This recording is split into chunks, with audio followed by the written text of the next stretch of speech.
وبركاته. الحمد لله نحمده ونستعينه ونستغفره ونعوذ بالله من شرور أنفسنا ومن سيئات أعمالنا. من يهده الله فلا مضل له ومن يضلله فلا هادي له. وأشهد أن لا إله إلا الله وحده لا شريك له وأشهد أن محمدا عبده ورسوله. أما بعد فإن خير الحديث كتاب الله وخير الهدي هدي محمد صلى الله عليه وسلم وشر الأمور محدثاتها وكل محدثة بدعة وكل بدعة ضلالة وكل ضلالة في النار. فأعوذ بالله من الشيطان الرجيم من نفخه ونفثه وهمزه. بسم الله الرحمن الرحيم. يا أيها الذين آمنوا اتقوا الله حق تقاته ولا تموتن إلا وأنتم مسلمون. يا أيها الناس اتقوا ربكم الذي خلقكم من نفس واحدة وخلق منها زوجها وبث منهما رجالا كثيرا ونساء واتقوا الله الذي تساءلون به والأرحام إن الله كان عليكم رقيبا. يا أيها الذين آمنوا اتقوا الله وقولوا قولا سديدا يصلح لكم أعمالكم ويغفر لكم ذنوبكم ومن يطع الله ورسوله فقد فاز فوزا عظيما.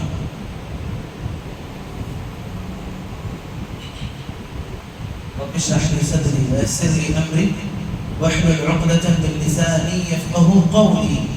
رب زدني علما. اللهم لا سهل إلا ما جعلته سهلا وأنت تجعل الحزن إذا شئت سهلا. معزز و محترم سامعین کرام اور پردہ نشین اور بہنوں، موجودہ دور میں، موجودہ ایام میں بطور خاص ہمارا ملک ہندوستان اور عمومی طور پر پوری دنیا مسلم مخالف ماحول میں اور مسلم مخالف فضا میں سانس لے رہی ہے. موجودہ حالات یقیناً اسلاموفوبیا، اسلام اور مسلمانوں سے تنفر اور نفرت، ان جیسے جذبات کو لیے ہمارا ملک ایسے حالات میں چل رہا ہے اور جی رہے ہیں لوگ. نتیجہ کیا ہو رہا ہے؟ مسلمانوں میں مایوسی کا مزاج پیدا ہو رہا ہے، گھبراہٹ، خوف اور ڈر کا ماحول بن رہا ہے. دل میں آتا ہے کہ پتہ نہیں کب دوبارہ سے، پتہ نہیں کب ہم حالات کی نظر ہو جائیں، پتہ نہیں کب ہمارا اپنا شہر، ہمارا اپنا وطن ایسے زہر آلود ماحول میں، ایسے زہر آلود فضا میں چلا جائے. یہ خوف اور ڈر اور دہشت اور گھبراہٹ اور ایسے مایوسیاں یہ دل میں پنپ رہی ہیں اور پیدا ہو رہی ہیں. اور کیوں نہ ہو؟ دیکھیں آپ، ہمارے ملک میں جو قوم تسلط جمائے ہوئے ہیں، جن کے ہاتھ میں اقتدار ہے، وہ جب قوانین پاس کر رہے ہیں، جب اصول اور ضوابط طے کر رہے ہیں، تو ان میں بھی مسلم دشمنی کی بدبو نظر آتی ہے. اس میں بھی مسلم مخالف مزاج جھلکتا ہے.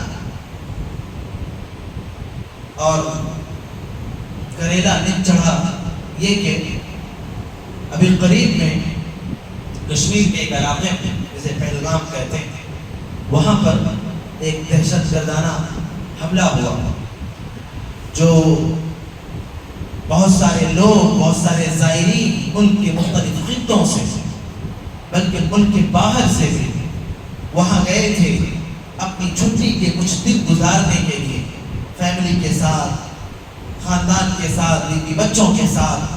تو ظالموں نے ان پر حملہ کیا، اور جب حملہ کیا رنگ دے کر انجام دیا. یعنی ایک مسلمانوں کا جوڑا اور مسلمانوں کا چولا پہن کر اسے انجام دیا اور یہ ظاہر کیا کہ ہم یہ جو کام کر رہے ہیں دراصل ایک مذہبی کام ہے. نعوذ باللہ. یہ ظاہر کیا کہ ہم یہ جو کام کر رہے ہیں یہ ہمارے لیے اجر و ثواب کا کام ہے, نیکی اور اچھا کام ہے. یہاں تک خبر آئی کہ لوگوں سے ان کے مذہب کے بارے میں سوال کیا گیا, لوگوں سے ان کی قومی شناخت کے بارے میں پوچھ تاچھ کی گئی اور اس کے بعد ان پر حملہ کیا گیا, ان کے ساتھ جانی اور مالی گھناؤنا کھیل کیا گیا. تو یہ ساری چیزیں ہم اور آپ پر اور بالعموم پوری دنیا میں اور بطور خاص ہمارے ملک ہندوستان میں بڑا برا اثر پیدا کرتی ہے. نتیجہ کیا ہوا؟ نتیجے کے طور پر ہم دیکھتے ہیں کہ کشمیر کے بہت سارے لوگ جو ملک کے مختلف خطوں میں کوئی کسی کاروبار کے لیے, کوئی اپنی پڑھائی کے لیے, کوئی رشتے ناطے کے لیے, کوئی ٹہلنے اور گھومنے پھرنے کے لیے جو مختلف جگہوں پر گئے, کوئی اپنے کاروبار کے لیے, کام کے لیے, دھندا پانی کے لیے ملک کے مختلف جگہوں پر جو گئے ہوئے تھے وہاں پر ان کے ساتھ بھی تشدد کا رویہ اختیار کیا گیا. اور صرف کشمیری مسلمانوں کے ساتھ یہ نہیں کیا گیا, عمومی طور پر مسلم نام رکھنے والے افراد کو بھی چن چن کر ان سے بدلہ لینے کی کوشش کی گئی. حالانکہ بدلہ کس بات کا؟ ہم نے دیکھا ایک ویڈیو کلپ آئی, ایک نوجوان اپنے معصوم بچے کے ساتھ بیٹھا ہوا ہے گھر کے چبوترے پر, گھر کی دہلیز پر بیٹھ کر موبائل فون پر کسی سے گفتگو کر رہا ہے. بازو میں اس کا معصوم سا بچہ اپنے والد کے پاس بازو میں بیٹھا ہوا ہے. اچانک سے دشمن آتا ہے اور کلہاڑی سے اس کے اوپر حملہ کرتا ہے, کلہاڑی سے اس کے اوپر حملہ کرتا ہے. نتیجہ کیا ہوتا ہے کہ وہ موت کا شکار ہو جاتا ہے. ایک مثال ہے, معمولی کسی مثال ہے. مختلف مقامات پنجاب کے پاس یونیورسٹیز میں جو بہت سے مسلمان وہاں پر تعلیم حاصل کر رہے تھے, ان میں جو خواتین تھیں ان کے پردے کو کھینچا گیا, ان کو باہر نکالا گیا, مارا گیا, دوڑایا گیا, ان پر ظلم کیا گیا ایک ایسے واقعے کی وجہ سے. حالانکہ ہمارا دین کیا سکھاتا ہے ایسا واقعہ, یہ جو کچھ ہوا کیا ہمارے دین کی تعلیمات ہیں یہ کچھ نہیں بھائی. ہمارا دین تو وہ ہے جو اللہ کے نبی صلی اللہ علیہ وسلم کی بعثت کا مقصد بتاتے ہوئے اللہ تعالیٰ کہتے ہیں وَمَا أَرْسَلْنَاكَ إِلَّا رَحْمَةً لِلْعَالَمِينَ, ہم نے آپ کو پوری کائنات کے لیے رحمت بنا کر بھیجا ہے. جناب محمد رسول اللہ کی بعثت رحمت کے لیے ہوئی تھی. اللہ کے نبی صلی اللہ علیہ وسلم نے لوگوں کو امن و سلامتی اور شانتی کا پیغام دیا. رسول اللہ صلی اللہ علیہ وسلم نے لوگوں کو امن و سکون سکھایا, قتل و غارت گری سے اور معصوم جان کو نقصان پہنچانے سے. رسول اللہ صلی اللہ علیہ وسلم نے خود بھی اور کائنات کے پروردگار اللہ رب العالمین نے بھی ان چیزوں سے اور ان گناہوں سے روکا. پھر اگر کوئی اپنے آپ کو مسلمان کا چوغا اور چولا پہن کر اس قسم کی گھناؤنی حرکت انجام دیتا ہے تو کیا اس کے عمل کو ہم دین سے جوڑیں گے؟ کیا اس کے عمل کو ہم مذہب سے جوڑیں گے؟ بھائیو, دہشت گردی کا کوئی مذہب نہیں ہوتا, دہشت گردی کا کوئی دین نہیں ہوتا, یہ بات طے ہے. کیونکہ کوئی دین اپنے ماننے والوں کو دہشت گردی کی تعلیم نہیں دیتا.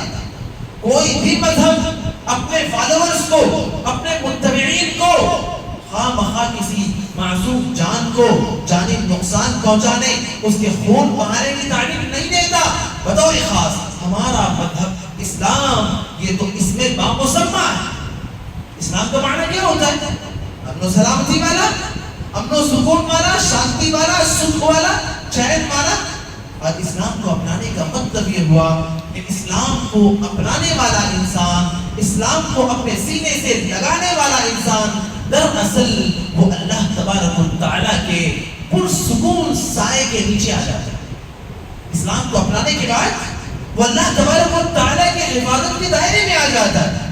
تو اسلام تو اس میں بامسمہ ہے. جو اسلام کا نام ہے نا امن و سلامتی والا, اس کی تعلیمات سے بھی وہی چیز واضح اور وہی چیز ظاہر ہوتی ہے. چنانچہ اللہ رب العالمین نے قرآن مجید میں بتایا کہ جس نے کسی کا آنکھ پھوڑ دیا, کسی کی آنکھ جس نے پھوڑا اس کو برابر کا بدلہ دیا جائے گا. جس نے کسی کو زخم پہنچایا، جس نے کسی کو معمولی تکلیف دی، جیسے اس کو تکلیف دی گئی ہے اس کو اس کی تکلیف دینے والے کو بھی اس کا بدلہ ویسے ہی ملے گا، ویسے ہی اس کی سزا دی جائے گی۔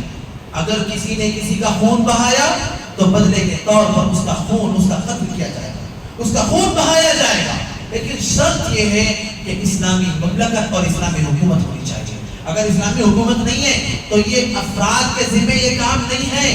ہر ایک اٹھے کوئی اور کہے نہیں فلاں قاتل ہے میں انہیں اس کا قتل کروں گا، تو تمہیں کس نے یہ اتھارٹی دی ہے؟ یہ اتھارٹی اسلامی حکومت میں اور اسلامی مملکت میں جو امیر ہوتے ہیں ان کے پاس ہے، ان کا حق ہے، وہ یہ حقوق کو اور ان حدود کو جو اسلامی مملکت کے حکام ہوتے ہیں ان کی ذمہ داری ہے کہ حدود نافذ کریں، ہر فرد کی ذمہ داری نہیں۔ لہذا میں بتا رہا تھا بھائی کہ اسلام وہ مذہب ہے، وہ دین ہے، وہ میسج ہے، وہ نظام الحیات ہے، وہ پیغام ہے جو ہمیں امن و سلامتی کی تعلیم دیتا ہے۔ اگر کسی نے کسی ایک جان کو قتل کر دیا تو گویا وہ پوری انسانیت کا قاتل ہے۔ اگر کسی نے کسی ایک جان کو، معصوم جان کو قتل کیا تو وہ پوری کائنات کا قاتل ہے۔ اتنا بڑا جرم، اتنا سنگین جرم ہے، اور اس جرم کی تعیین ہمارا دین، ہمارا مذہب اسلام کرتا ہے۔ پھر ہم یہ کہیں گے کہ نعوذ باللہ اگر کوئی اپنے آپ کو اسلام سے جوڑنے والا ہے اور اگر ایسے بڑے جرائم انجام دے رہا ہے تو ہم اس کے جرم کو اسلام سے جوڑیں گے؟ کیوں جوڑیں گے؟ جبکہ اسلام ایسے جرائم سے انکار کرتا ہے اور ایسے جرائم سے منع کرتا ہے، پھر بھی ہم یہ حرکت کریں گے کہ ان کے غلط کاموں کو دین سے جوڑنے کا کام کریں؟ نہیں کریں گے بھائی۔ میں ایسے شخص سے سوال کروں گا، ایسے لوگوں سے پوچھوں گا کہ بھائی کہاں پہ حملہ ہوا، کہاں پہ لوگوں کے ساتھ نارویہ سلوک اختیار کیا گیا، کہاں پہ لوگوں کے ساتھ ان کے ساتھ ظالمانہ رویہ اختیار کیا گیا؟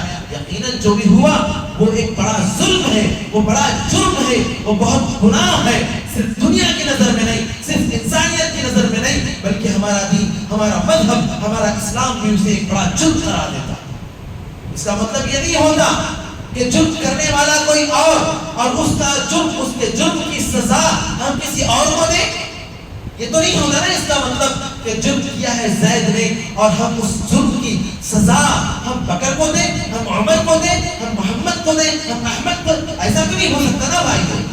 جو مجرم ہے وہی سزاوار بھی ہے، جو مجرم ہے وہی ظالم بھی ہے، اور ظلم کی سزا اسی مجرم کو ملنی چاہیے، نہ کہ کسی اور کو ہم اس کی سزا دینے لگ جائیں صرف اس لیے کہ وہی مذہب کو ماننے والا ہے، وہ اسی ملک کا رہنے والا ہے، وہ اسی شہر سے تعلق رکھنے والا ہے، ہم اس لیے کسی اور کو اس کی سزا دینے لگ جائیں، ایسا نہیں ہو سکتا۔ بہرحال یہ جو حالات ایسے بن رہے ہیں نا، حالات جو ایسے پنپ رہے ہیں نا، ان حالات کے نتیجے میں ہمارے ملک میں مسلم مخالف ماحول اور اسلام اور مسلمانوں سے تنفر کا مزاج بنتے جا رہا ہے۔ نتیجے کے طور پر مسلمانوں میں ایک مایوسی کا مزاج بن رہا ہے کہ پتہ نہیں کب ہمارے ساتھ ایسا ہو، پتہ نہیں کب ہم بھی نعوذ باللہ ویسے ہی ظلم کے شکار ہو جائیں، پتہ نہیں کب ہم پر بھی کوئی آ کر ایسے نعوذ باللہ حملہ کر دے۔ یہ ساری کیفیتیں پیدا ہو رہی ہیں، اور ایسے میں بہت شدید ضرورت ہے کہ ہم مسلمانوں کے دلوں کو دوبارہ سے بیدار کرنے کا کام کریں، ان کے دلوں سے مایوسی کا مزاج نکال پھینکنے اور ختم کرنے کا کام کریں۔ ان کے دلوں میں جو گھبراہٹ، جو بے چینی کا مزاج پیدا ہو رہا ہے، بے چینی کا ماحول بن رہا ہے، اس کو ختم کرنے کا کام کریں۔ اور ہم یقیناً بھائیوں، اللہ تبارک و تعالیٰ کا پیغام پہنچانا ہماری ذمہ داری ہے کہ اللہ تبارک و تعالیٰ نے کہا لا تقنطوا من رحمت اللہ کی رحمت سے مایوس ہونے کی ضرورت نہیں ہے۔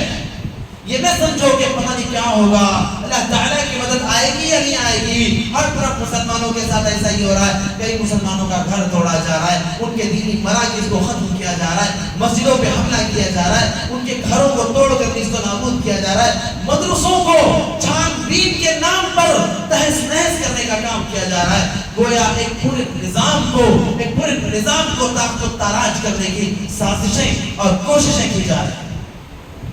ایسے میں بھائیوں بہت ضروری ہے کہ اسلام کے پیغام کو ہم جانیں، اور رب العالمین کن لوگوں کی مدد کرتا ہے اور کب مدد کرتا ہے۔ ہماری مدد رب العالمین کرے گا یا نہیں کرے گا، ہمارے پاس پروردگار کی مدد آئے گی یا نہیں آئے گی، یہ پیغامات جاننا ہمارے لیے بہت ضروری ہے۔ چنانچہ مایوسی کا جو مزاج دلوں میں پیدا ہو رہا ہے اپنے دینی اداروں کو لے کر، اپنے بچوں کی تربیت کو لے کر، اپنے بچوں کے مستقبل کو لے کر، خود اپنے بارے میں جو ایک مایوسی کا مزاج جو پیدا ہو رہا ہے، اس کے لیے ہم یاد رکھیں کہ مایوسی یہ ایمان کے ساتھ جمع نہیں ہو سکتی۔ جس شخص کے دل میں ایمان ہے، جس شخص کے دل میں رب العالمین کی ذات پر ایمان ہے، جو اللہ تبارک و تعالیٰ کی ذات پر ایمان رکھنے والا ہے، ایمان جس دل میں ہے اس دل میں ایمان کے ساتھ مایوسی جمع نہیں ہو سکتی۔ مومن یہ اللہ تعالیٰ کی ذات سے کبھی مایوس نہیں ہو سکتا۔ اللہ رب العالمین نے قرآن مجید میں فرمایا انہ لا ییأس من روح اللہ الا القوم الکافرون۔ اللہ نے کہا کہ اللہ کی رحمت سے مایوس کافر لوگ بھی ہوتے ہیں۔ پتا چلا کہ مایوسی صاحب ایمان کی علامت نہیں ہے، مایوسی یہ کسی مومن کا مزاج نہیں ہے، یہ مایوسی کسی مومن دل میں جمع نہیں ہوتی، یہ تو کافروں کا شیوا ہے، یہ تو کافروں کا طرز ہے، یہ تو کافروں کا عمل ہے، یہ تو کفار کا طریقہ کار ہے۔ مایوسی ہمارے دلوں میں نہیں آنی چاہیے، کبھی بھی ہمارے دلوں میں مایوسی آئے۔ اب اس بات کو یاد رکھیں کہ بھائی اللہ تبارک و تعالیٰ کی رحمت تو بہت وسیع ہے، اللہ تبارک و تعالیٰ کی رحمت تو بہت کشادہ ہے۔ اللہ تبارک و تعالیٰ عفو درگزر کے معاملے میں بندوں سے کتنے پیارے انداز میں کہتا ہے کہ اللہ تبارک و تعالیٰ کہتا ہے ان اللہ یغفر الذنوب جميعا۔ اللہ آپ کہہ دیجئے قل یا عبادی الذین اسرفوا علی انفسہم لا تقنطوا من رحمت اللہ۔ جن لوگوں نے گناہوں میں اسراف کیا ہے، حد سے تجاوز کیا ہے، بے انتہا گناہ کیا، ان لوگوں سے کہہ دیجئے کہ اللہ تبارک و تعالیٰ کی رحمت تو بہت وسیع ہے۔ اللہ تبارک و تعالیٰ بندوں کے اپنے بندوں کے ہر گناہ کو معاف فرما دے گا۔ اس قدر اللہ تبارک و تعالیٰ کی رحمت وسیع ہے۔ بعض روایات کے مطابق ماں سے 70 گنا زیادہ اللہ تبارک و تعالیٰ کی رحمت وسیع ہے۔ حالانکہ اس سے بڑھ کر آگے اللہ ماں کی محبت، ماں کی رحمت، ماں کی شفقت کو کچھ بھی نہیں اللہ تبارک و تعالیٰ کے مقابلے میں۔ بس ایک بڑا سمندر اور سمندر میں سوئی ڈالی جائے اور اسے نکالا جائے، اس سوئی میں پانی کا جو قطرہ لگ کر ٹپکتا ہے اتنی بھی نہیں ہے ماں کی محبت اللہ تبارک و تعالیٰ کی محبت کے مقابلے میں۔ ان دونوں کا کوئی مقابلہ ہی نہیں ہے، ان دونوں کا کوئی آمنا سامنا ہو ہی نہیں سکتا بھائیوں۔ اللہ تبارک و تعالیٰ کی رحمت اتنی وسیع ہے۔ ایک جنگ کے موقع پہ ایک ماں نے اپنا بچہ گم کر دیا۔ اچانک سے جب اس ماں کو اس کا بچہ ملا تو وہ اپنے بچے کو چھاتی سے لگا کر دودھ پلانے لگی، یہاں تک کہ اس کی چھاتی بے پردہ ہو گئی۔ اللہ کے نبی صلی اللہ علیہ وسلم سے ایک صحابی رسول نے کہا کہ اللہ کے رسول دیکھیے فلاں کو۔ اللہ کے رسول نے کہا یہ ماں کی محبت ہے، یہ ماں کی محبت ہے، بے پرواہ ہے، وہ اپنے اطراف سے، اپنے پاس موجود لوگوں سے بالکل بے پرواہ ہے۔ ایسے وقت میں بس اسے نظر آ رہا ہے، اسے اپنا بچہ نظر آ رہا ہے، بچے کی بھوک نظر آ رہی ہے، بچے کی محبت نظر آ رہی ہے، بچے کی شفقت نظر آ رہی ہے، باقی کچھ اسے نظر نہیں آ رہا۔ تو اس نے ایک ماں نے اپنے بچے کو ایسے یعنی دیوانہ وار انداز میں، پاگل پن میں اپنے بچے کو بس اپنی چھاتی سے لگایا اور دودھ پلا رہی ہے۔ اللہ کے نبی نے کہا یہ ماں کی محبت ہے۔ اللہ رب العالمین کی محبت تو اس ماں کی محبت سے کئی گنا زیادہ بڑی ہوئی، کئی گنا زیادہ۔ تو میرے بھائیوں اور دوستوں، اللہ تبارک و تعالیٰ کی محبت، اس کی رحمت اور اس کی شفقت کا احساس ہمارے دل میں ہمیشہ ہونا چاہیے۔ اللہ تبارک و تعالیٰ اپنے بندوں کو یوں ہی بے یار و مددگار نہیں چھوڑتا۔ ذرا دیکھیں آپ حضرت ابراہیم علیہ السلام پورا ملک، پورا وطن، پورا علاقہ، یہاں تک کہ اپنا گھر، جس گھر میں رہتے ہیں گھر کے تمام افراد سب ان کے دشمن ہیں، سب ان کے خون کے پیاسے ہیں، سب ان کو مارنے ختم کرنے کے در پہ ہیں۔ یہاں تک کہ وہ بت فروش، بتوں کے کاروباری ہیں، ان کے گھر کے افراد وہ کفار ہیں، وہ شرک اور بت پرستی والے ہیں۔ حضرت ابراہیم علیہ السلام اللہ تبارک و تعالیٰ کی توحید کا راستہ طے کرتے آخر منزل کو پاتے ہیں وہ، اور اللہ تبارک و تعالیٰ انہیں اللہ کا پیغام دنیا والوں کو پہنچانے کا حکم دیتے ہیں، اور وہ اپنے کام کو شروع کرتے ہیں، گھر والے ان کے دشمن بن جاتے ہیں۔ باپ کہتے ہیں دیکھو تم نے حرکت دوبارہ کی تو میں تمہیں سخت ماروں گا، میں تمہیں سزا دوں گا، میں تمہیں نکال دوں گا۔ آخر کیا ہوتا ہے؟ ایک وقت آتا ہے ابراہیم علیہ السلام جب بستی کے سارے لوگ کسی تہوار کے موقع پہ گئے ہوئے تھے کہیں، ابراہیم علیہ السلام نے بتوں کو آزمایا، ان کا امتحان وہ بت امتحان میں ناکام ہوئے، سارے بتوں کو توڑ پھوڑ کر ڈھیر کر دیا، بڑے بت کے کندھے پہ کلہاڑی ڈال دی۔ جب قوم واپس آئی، لوگوں نے دیکھا یہ کیا، ہمارے معبود تو سب ڈھیر پڑے ہوئے۔ ان میں سے ایک نے کہا ہم نے سنا ہے کہ ابراہیم نام کا جو نوجوان ہے وہ ان بتوں کے خلاف بات کر رہا تھا، اسی نے یہ حرکت کی ہوگی۔ ابراہیم علیہ السلام کو لایا گیا، ان سے سوال کیا گیا، انہوں نے کہا ارے کلہاڑی تو بڑے بت کے سر کے کندھے پہ، اس سے پوچھو شاید اس نے کیا ہوگا۔ لوگوں نے کہا ابراہیم تم تو جانتے ہو یہ بڑا بت بات نہیں، یہ بت بات نہیں کرتے، پھر کیوں ایسا کرتے ہو؟ ابراہیم علیہ السلام نے فوراً توحید کا پیغام کیا، کہا جب تمہیں پتا ہے کہ یہ بت بات نہیں کرتے، یہ بت تمہاری دعاؤں کو نہیں سن سکتے، یہ تمہیں اولاد نہیں دے سکتے، یہ تمہیں رزق نہیں دے سکتے، یہ تمہیں روزگار نہیں دے سکتے، تو تم انہیں کیوں پوچھتے ہو؟ بالآخر بادشاہ جو بادشاہ وقت تھا، جب نمرود نے فیصلہ سنایا لکڑیاں جمع کی جائیں، لکڑیاں جمع کی گئی، گڑھا کھودا گیا، آگ لگائی گئی۔ ابراہیم علیہ السلام مایوس ہوئے کیا مایوس؟ ہمارے ساتھ ہو رہا ہے ایسا؟ لکڑیاں جمع کی گئی ہمارے لیے، آگ جلائی گئی ہمارے لیے، گڑھا کھودا گیا ہے ہمارے لیے، کہاں ایسا تو نہیں ہے نا؟ ابراہیم علیہ السلام اکیلے، تنہا، ہم اکیلے ہیں ہم؟ الحمدللہ ہم بہت سارے ہیں، اللہ تعالیٰ نے ہمارے لیے بہت سارے بھائیوں کو پیدا کیا ہے، ہم سب مل کر بھائی ہیں، ہم سب متحد ہیں، ہم سب ایک ہیں۔ ابراہیم علیہ السلام تنہا تھا، ان ابراہیم کان امۃ قانتا، اکیلے تھے، تنہا تھے۔ اللہ نے اس اکیلے بندے کو ایک قوم کی طرح سے اللہ تعالیٰ نے پیش کیا، ایک قوم بتایا اللہ نے انہیں، ایک امت بتایا اللہ نے، کہا ان ابراہیم کان امۃ قانتا۔ ابراہیم علیہ السلام کو اس آگ میں ڈالنے کے لیے کہا گیا، ابراہیم علیہ السلام مایوس ہوئے؟ نہیں مایوس ہوئے، مایوسی نہیں آئی ان کے دل میں۔ کیوں نہیں آئی مایوسی؟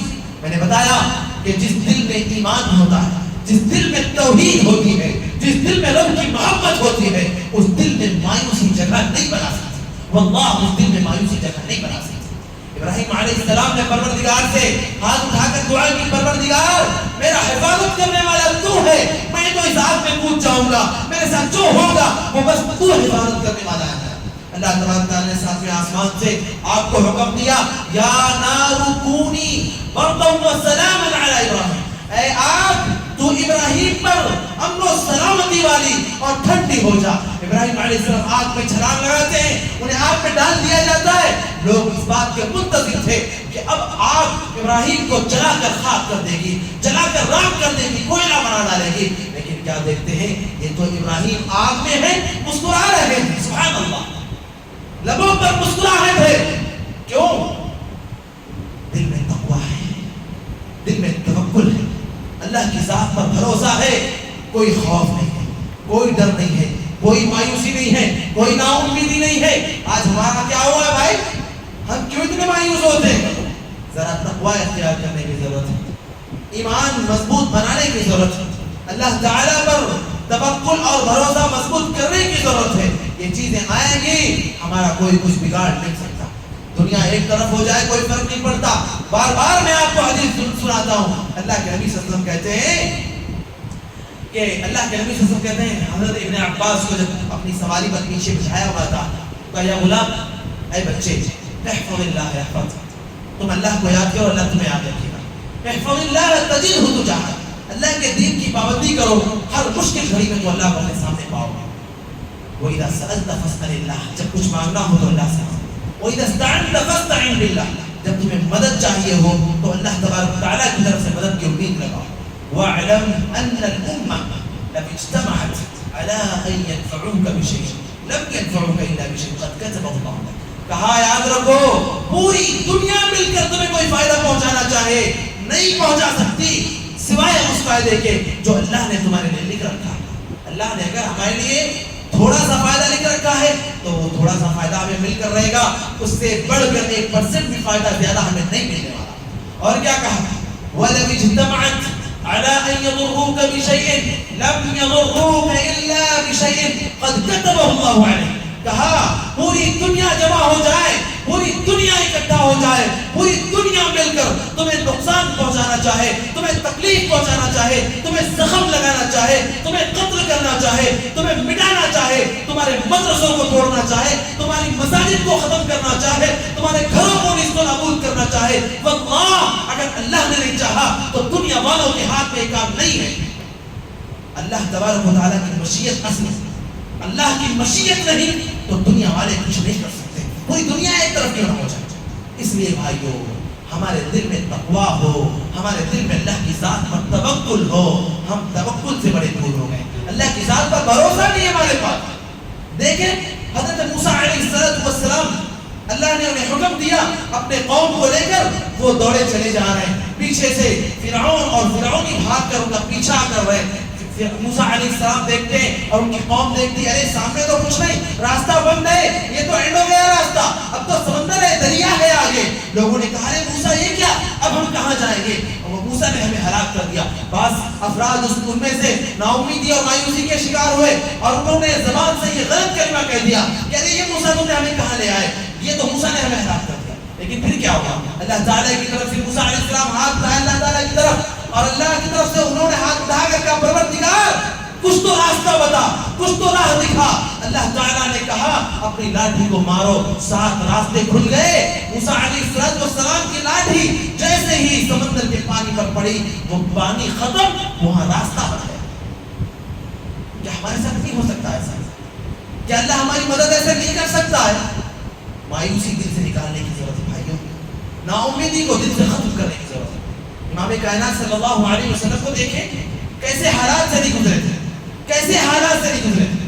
اللہ کے نبی صلی اللہ علیہ وسلم جب مکی زندگی میں دعوت کا کام کرتے رہے, لوگوں میں پیغام پہنچاتے رہے, ایھا الناس قولوا لا الہ الا اللہ تفلحوا, لوگوں لا الہ الا اللہ کہہ دو کامیاب ہو جاؤ گے. تملک العرب والعجم, عرب و عجم کے مالک بن جاؤ.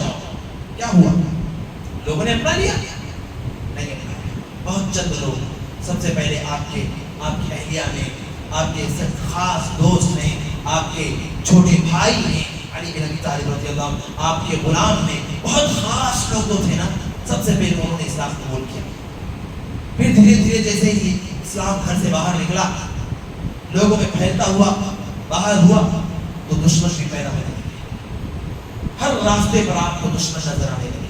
کہیں آپ کے راستے میں کانٹے بچھائے جاتے ہیں, کہیں آپ کو گھر کے اوپر سے کچرا ڈالا جا رہا ہے, کہیں آپ کو پتھروں سے زخمی کیا جا رہا ہے, آپ سجدے کی حالت میں ہیں, آپ کے اوپر لا کر گندگی ڈالی جا رہی ہے, گالی گلوچ دیا جا رہا ہے, پتھروں کی بارشیں کی جا رہی ہیں, ہر طرف مشکل حالات. آپ نے دیکھا کہ لگتا ہے مکے میں تو کوئی ہماری بات کو ماننے والا نہیں, چلو باہر نکلتے ہیں. طائف کا سفر کیا آپ نے, طائف کی طرف نکل پڑے آپ, وہاں گئے, وہاں کے لوگوں کو آپ نے دین کا پیغام پہنچایا, لوگوں نے ماننے سے انکار کر دیا. وہاں کا ایک بادشاہ تھا, ایک حاکم تھا, اس نے کہا کہ دیکھو اگر تم سچے ہو تو اللہ نے تمہیں کیوں بنایا پیغمبر, ہم میں سے کسی کو کیوں نہیں بنا دیا, ہم تو تم سے زیادہ مال و دولت والے, ہم تو تم سے زیادہ مقام اور مرتبے والے. پھر اس نے کہا کہ اگر تم سچے ہو تو میں اتنا بڑا نہیں کہ کسی پیغمبر سے بات کروں, اور اگر تم جھوٹے ہو تو میں اتنا گلا نہیں کہ کسی جھوٹے سے گفتگو کروں. پھر ان لوگوں نے اللہ کے نبی صلی اللہ علیہ وسلم کے پیچھے گلی کے, محلے کے معصوم ننھے منھے بچوں کو لگا دیا. وہ بچے آپ کو پتھروں سے مار رہے تھے, آپ کو ستا رہے تھے, پکار رہے تھے. جس طریقے سے ہماری گلی محلے میں کوئی بھکاری آ جائے, کوئی مانگنے والا آ جائے, کوئی پاگل آ جائے, کوئی شرابی آ جائے, تو اس کے ساتھ کیا کرتے ہیں لوگ, ویسے ہی نعوذ باللہ آپ کے ساتھ کیا گیا. آپ بھاگتے رہے, یہاں تک کہ جب آپ نے محسوس کیا کہ پیچھے اب کوئی پیچھا نہیں کرنے والا ہے, کوئی فالو نہیں کر رہا ہے, آپ ایک باغ میں پہنچے اور وہاں پر آپ ایک درخت کے سائے کے نیچے بیٹھے, اور بیٹھنے کے بعد آپ نے اپنے پیروں سے جوتے نکالنے چاہے. کیا ہوا پھر, جب آپ اپنے پیروں سے جوتے نکالنے کے لیے ہاتھ آگے بڑھائے اور جوتوں کو نکالنے کی کوشش کی, تو دیکھا یہ کیا, جوتے تو پیروں میں چپک چکے ہیں. اور چپکے کیوں ہیں, وہ پتھر جسم پر پڑنے کی وجہ سے, جسم سے جو خون رس رہا تھا, جسم سے جو خون بہ رہا تھا, وہ خون بہ کر جوتوں میں جمع ہو رہا تھا, اور اس خون کے جمع ہونے کے بعد, جمنے کے بعد وہ جوتے اس خون کی وجہ سے پیروں میں چپکے ہوئے. اللہ کے نبی مایوس ہوئے, مایوس ہو گئے, گھبرا گئے, ڈر گئے. کیا کیا آپ نے؟ بعد کے دنوں میں جب اماں عائشہ نے پوچھا رسول اللہ آپ کی زندگی میں سب سے مشکل گھڑی کون سی تھی, تو کہا عائشہ طائف کا سفر میرے لیے سب سے زیادہ تکلیف دہ اور مشکل تھا. جبکہ پھر حالات آپ نے بتائے. میرے دوستوں اور بھائیوں, ایسے وقت میں بھی اللہ کے نبی صلی اللہ علیہ وسلم مایوسی نہیں ہوئی, اللہ نے ان کی مدد کیسے کی؟ پہاڑ کا فرشتہ جبریل امین کے ساتھ آیا، کہا اے اللہ کے نبی آپ حکم دیجئے، آپ بس اشارہ کیجئے، ان طائف کے لوگوں کو دونوں پہاڑوں کے بیچ میں کچل کر رکھیں۔ آپ نے کہا نہیں ایسا مت کرو، ایسا مت کرو، یہ نہیں تو ان کی اولاد اسلام لائے گی، ان کے ساتھ ایسا مت کرو۔ پھر کیا ہوا؟ اللہ نے انسانیت کے منہ پہ تماچا مارا، جنوں کی ایک جماعت دور سے گزر رہی تھی، آپ صلی اللہ علیہ وسلم نماز ادا کر رہے تھے اور نماز میں قرآن کی تلاوت کر رہے تھے، دور سے جنوں کی جو جماعت گزر رہی تھی ان لوگوں نے قرآن کی آیت سنی۔ اللہ نے اس منظر کو قرآن مجید میں بیان کیا، وَإِذْ صَرَفْنَا إِلَيْكَ نَفَرًا مِنَ الْجِنِّ يَسْتَمِعُونَ الْقُرْآنَ فَلَمَّا حَضَرُوهُ قَالُوا أَنصِتُوا فَلَمَّا قُضِيَ وَلَّوْا إِلَىٰ قَوْمِهِمْ مُنذِرِينَ۔ اللہ تبارک و تعالیٰ نے کہا جب جنوں کی ایک جماعت وہاں سے گزری، انہوں نے قرآن کی آیت تلاوت سنی اور آپس میں ایک دوسرے سے کہا رکو رکو چپو چپو، کچھ آواز آ رہی، کچھ آواز آ رہی، ایک دوسرے کو خاموش کرایا، قرآن کی تلاوت سنی، سب چل کر رسول اللہ صلی اللہ علیہ وسلم کے پاس آئے، آ کر انہوں نے دین کی تعلیمات مکمل سنی، آپ کے ہاتھ پر بیعت کیا، دین کے داعی بن کر اپنے قوم میں لوٹ کر گئے۔ اللہ نے انسانیت کے منہ میں تماچا مارا، کہا کہ کیا سمجھتے ہو اگر تم رسول اللہ کا ساتھ نہیں دو گے، اگر تم رسول اللہ کا سپورٹ نہیں کرو گے، تم دشمن بن جاؤ گے، تم زخموں سے چور کرو گے، تم تکلیفیں پہنچاؤ گے، تو رسول اللہ کو رب العالمین اکیلا چھوڑ دیں گے، بے سہارا چھوڑ دیں گے؟ نہیں، ایسا نہیں ہونے والا۔ اللہ نے جنوں کے ذریعے سے آپ صلی اللہ علیہ وسلم کو سہارا دیا، سپورٹ دیا، اور اس طریقے سے اللہ تبارک و تعالیٰ نے بتایا کہ اللہ تبارک و تعالیٰ اپنے ماننے والوں کو، اپنے دین پر چلنے والوں کو، اپنے دین پر عمل کرنے والوں کو تنہا، بے سہارا، بے یارو مددگار رب العالمین نہیں چھوڑتا، نہیں چھوڑتا۔ پھر ہم کیوں گھبراتے ہیں بھائی؟ ہم کیوں ڈرتے ہیں؟ ہم کیوں پریشان ہوتے ہیں؟ ہم اللہ سے اپنا تعلق مضبوط کر لیں، ہم اللہ تبارک و تعالیٰ سے اپنا رشتہ مضبوط کر لیں، اللہ تعالیٰ ہمیں جو تعلیمات دیتے ہیں ان تعلیمات کو اپنی زندگی کا حصہ بنا لیں۔ اللہ تعالیٰ کہتے ہیں نا وَمَن يَتَّقِ اللَّهَ يَجْعَلْ لَهُ مَخْرَجًا۔ دشمن چاروں طرف سے گھیرے ہوئے تھے، معلوم ہے کہ نہیں معلوم ہے؟ ہجرت کا واقعہ، اللہ اکبر، پہاڑ کے غار میں آپ صلی اللہ علیہ وسلم اپنے رفیق غار ابو بکر صدیق کے ساتھ وہاں موجود تھے، نیچے سے کچھ حصہ کھلا ہوا تھا، آپ صلی اللہ علیہ وسلم آرام فرما تھے، ابو بکر رضی اللہ عنہ کی ران پر آپ کا سر مبارک تھا، آپ تکیہ بنائے آرام فرما رہے تھے، دشمن آپ کو تلاش کرتے کرتے وہاں تک پہنچ گئے، اگر وہ ذرا جھک کر بھی دیکھ لیتے تو آپ لوگ کو پا لیتے۔ اللہ نے مدد کیا کہ نہیں کیا؟ اللہ نے سہارا دیا کہ نہیں دیا؟ اللہ نے آپ کے دل کو باندھے رکھا کہ نہیں رکھا؟ مایوس نہیں کیا اللہ تعالیٰ نے، اللہ تعالیٰ کی رحمت سے وہ مایوس نہیں ہوئے، وہ ڈرے نہیں، وہ گھبرائے نہیں، انہوں نے آہو بھگا نہیں کیا، انہوں نے گریہ ظاہر نہیں کیا، وہ ڈٹے رہے، وہ جمے رہے، وہ اللہ کی ذات پر توکل کیے رہے، ان کا بھروسہ مضبوط تھا، ان کا ایمان مضبوط تھا۔ اللہ نے کہا نا وَمَن يَتَّقِ اللَّهَ يَجْعَلْ لَهُ مَخْرَجًا۔ ہم اس مسجد میں ہیں، اللہ نہ کرے اطراف سے دشمن گھیر دیں، کیا حال ہوگا؟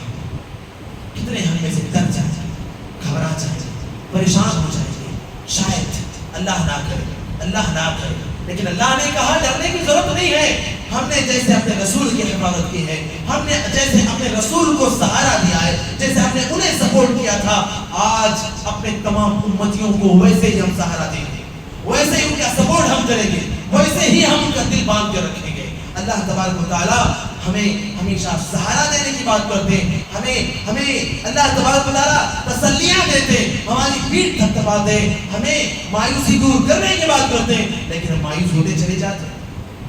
ہمیں کرنا کیا ہے بھائیوں؟ پھر مشکل حالات میں ہمیں کرنا کیا پڑے گا؟ اللہ تبارک و تعالیٰ کے ذات سے اپنا تعلق مضبوط کرنا ہوگا، تبھی تو اللہ ہمیں ہماری مدد کرے گا، تبھی تو اللہ تعالیٰ کی مدد ہمارے پاس آئے گی، تبھی تو اللہ تبارک و تعالیٰ سے ہمیں سارے کی امید ہوگی۔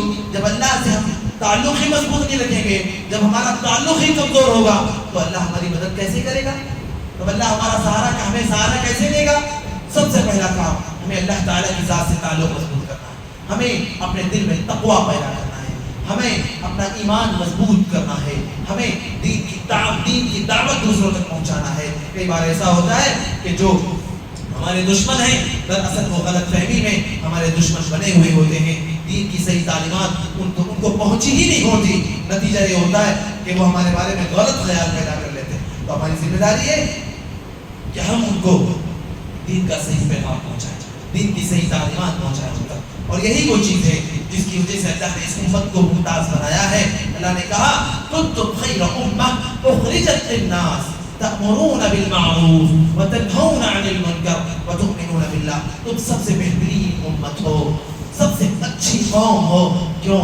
اس لیے کہ تم اللہ پر ایمان رکھتی ہو، اللہ پر ایمان رکھتے ہو، دین کی طرف لوگوں کو بلاتے ہو اور خود اس پر عمل کرتے ہو. کنتم خیر امۃ اخرجت للناس. خود غرض نہیں ہو، تم لوگوں کے لیے زندگی گزارتے ہو، لوگوں کے لیے جیتے ہو. تؤمنون باللہ، تأمرون بالمعروف وتنہون عن المنکر وتؤمنون باللہ. اللہ کی طرف بلاتے ہو، غلط راستے سے روکتے ہو، اللہ پر ایمان رکھتے ہو. یہ تین بنیادی صفات ہیں جن کی وجہ سے اللہ نے اس امت کو، اس قوم کو اللہ نے ایورلی بیسٹ بنایا ہے.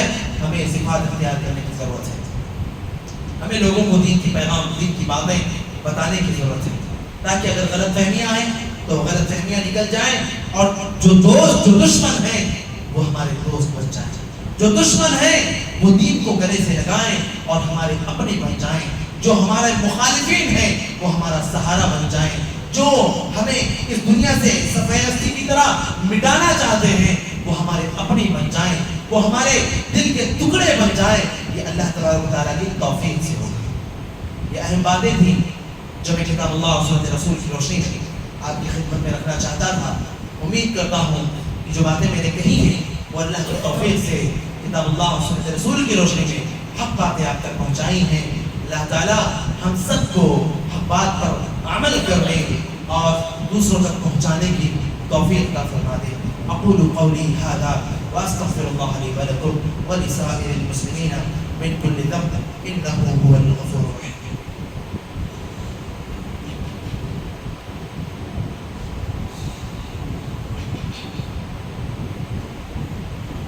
الحمد لله نحمده ونستعينه ونستغفره ونعوذ بالله من شرور انفسنا ومن سيئات اعمالنا.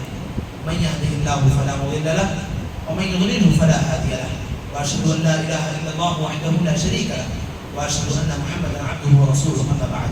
معزز بھائیوں، اس آج کے خطبے میں نے جو باتیں آپ کی خدمت میں رکھی ہیں بالاختصار پوائنٹ ٹو پوائنٹ آخری بار آپ کو بتا کر اپنی باتیں ختم کروں گا.